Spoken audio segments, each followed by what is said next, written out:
আলহামদুলিল্লাহ রাব্বিল আলামিন ওয়াসসালাতু ওয়াসসালামু আলা সাইয়্যিদিল মুরসালিন ওয়া আলা আলিহি ওয়া আসহাবিহি আজমাইন। বাদ, সম্মানিত ভাই বোনেরা, আশা করি আপনারা সবাই ভালো আছেন। আলোর পথের অনুষ্ঠানে আমি আবুল কালাম আজাদ আপনাদেরকে আহলান ওয়া সাহলান ওয়া মারহাবান জানাচ্ছি। আজকের এই অল্প সময়ের মধ্যে একটা চমৎকার বিষয় আমি আলোচনা করতে চাই। সেটা হলো যে ন্যায়পরায়ণ ব্যক্তি মানে তার মর্যাদা কী। ন্যায়পরায়ণ ব্যক্তিকে ইংরেজিতে যাকে বলে জাস্টিস অ্যান্ড ফেয়ারনেস, অর্থাৎ যার যতটুকু প্রাপ্য, যতটুকু অধিকার, তাকে সেই অধিকার এবং মর্যাদাটুকু দেওয়ার নামই হলো ন্যায়পরায়ণতা। যার যতটুকু ভাগ, ওই ভাগটাকে দেওয়ার নাম হলো ন্যায়পরায়ণতা। আপনাদেরকে দুটো শব্দ এখানে বলি। কোরআনুল কারিমে আপনার আদল শব্দ ব্যবহার করা হয়েছে। আদলুন মানে হলো ফেয়ারনেস, যথার্থতা, জাস্টিস। আর আমরা বাংলায় বলি বা আরবিতেও আছে ইনসাফ। আদল হলো যার যতটুকু প্রাপ্য তাকে ততটুকু দেওয়াই হলো আদল। আল্লাহ তাআলা বললেন ওয়াআতু কুল্লাযী হাক্কিন হাক্কাহু, প্রত্যেক হকদারকে তার হককে দিয়ে দেওয়া, এইটাই হলো আদল। আর ইনসাফ মানে হলো ভাগাভাগি, 50-50। তো এই 50-50 কিন্তু সবসময় আদল না। আদল হলো যার যতটুকু অধিকার আছে তার ততটুকু দেওয়ার নামে হলো আপনার এই ন্যায়পরায়ণতা। দেখেন, যখন আল্লাহ কোরআনুল কারিমে বললেন ইন্নাল্লাহা ইউহিব্বুল মুকসিতিন, যারা আরবি জানেন তারা জানেন যে মুকসিতিন মানে হলো যারা ন্যায়পরায়ণ। তো আল্লাহর মর্যাদাটাও এতটুকু যে যারা ন্যায়পরায়ণ আল্লাহ তাদেরকে নিশ্চিতভাবে ভালোবাসেন। তার মানে ন্যায়পরায়ণ ব্যক্তির মর্যাদা হলো তারা আল্লাহর ভালোবাসার পাত্র, আল্লাহর প্রিয় পাত্র। সুবহানাল্লাহ আযীম। এখন যদি বলা হয় যে আপনি হলেন প্রেসিডেন্টের প্রিয় পাত্র, এবং প্রেসিডেন্ট যদি বলে যে আবুল কালাম আজাদ আমার প্রিয় পাত্র, তাহলে সে আবুল কালাম আজাদের মর্যাদা মানুষের কাছে কত উন্নত হবে, উঁচু হবে, চিন্তা করে দেখেন।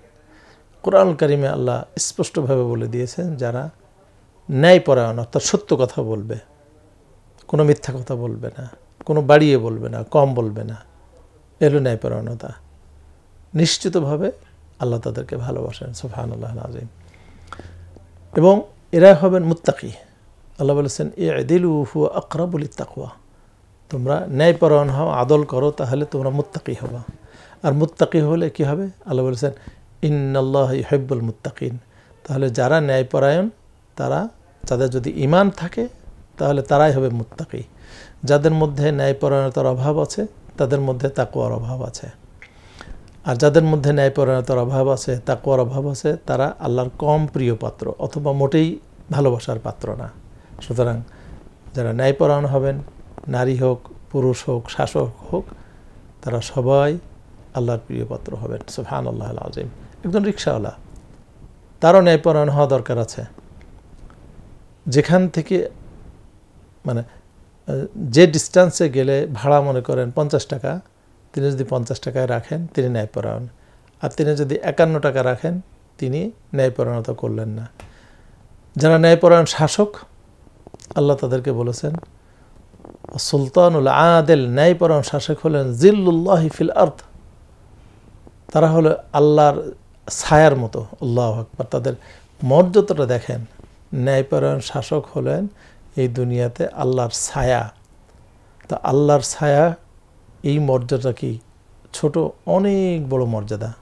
সুতরাং ভাই বোনেরা, আমরা যে যেখানে যে পজিশনে, যে চাকরি বাকরি কাজে কামে আছি অথবা কাজে নাই, প্রত্যেককেই ন্যায়পরায়ণ হতে হবে এবং প্রত্যেককে ন্যায়পরায়ণ হওয়ার সুযোগ আছে। আমরা যে যার অবস্থান থেকে যদি সত্যি ফেয়ার হই, ন্যায়পরায়ণ হই, তাহলে আমরা সবাই কিন্তু আল্লাহর প্রিয় পাত্র হতে পারব। এবং ইন্নাল্লাহা ইউহিব্বুল মুকসিতিন, এই কথাটা আমাদের সবার ক্ষেত্রে প্রযোজ্য। সূরাতুন নিসার 135 নম্বর আয়াতে আল্লাহ বলেছেন ইয়া আইয়ুহাল্লাযীনা আমানু কুনু কাওয়ামিনা বিল কিসতি, তোমরা যারা ঈমান এনেছো তোমাদের কিন্তু আদেশ দেওয়া হচ্ছে কি কুনু কাওয়ামিনা বিল কিসতি, তোমরা সবাইকে এই ন্যায়পরায়ণতায় দাঁড়ায় থাকতে হবে। তার মানে হলো ন্যায়পরায়ণ হওয়াটা আমাদের চয়েস না, এটা হলো আল্লাহর আদেশ। মুমিন হলেই ন্যায়পরায়ণ হতে হবে। আর ন্যায়পরায়ণতার বিপরীত অর্থ হলো জুলুম, অত্যাচার। একজন মুমিন কিন্তু জালেম হতে পারে না, এবং মুমিন যদি জালেম হয়, ইন্নাল্লাহা লা ইউহিব্বুয যালিমিন, আল্লাহ তাদেরকে মোটেও ভালোবাসেন না।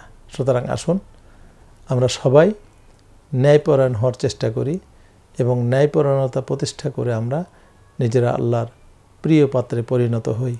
আল্লাহ যাদেরকে ভালোবাসেন তাদের কাছাকাছি চলে আসি, এবং আমরা জানি যে আমার কি কি অধিকার আছে, অন্যর ক্ষেত্রে আমার কি কি করা দরকার, এবং যখন যার ক্ষেত্রে যতটুকু করা দরকার ওইটুকু করার নামই হলো আপনার ন্যায়পরায়ণতা। আমরা এইগুলো বুঝে যদি আমল করি তাহলে আমরা হব মুকসিতিন, আমরা হব আদিলিন, এবং আমরা হব আল্লাহর প্রিয়পাত্র। আল্লাহ আমাদের সবাইকে এই ন্যায়পরায়ণ প্রিয়পাত্র হওয়ার তৌফিক দান করুন, আমিন। ওয়া আখিরু দাওয়ানা আলহামদুলিল্লাহি রাব্বিল আলামিন।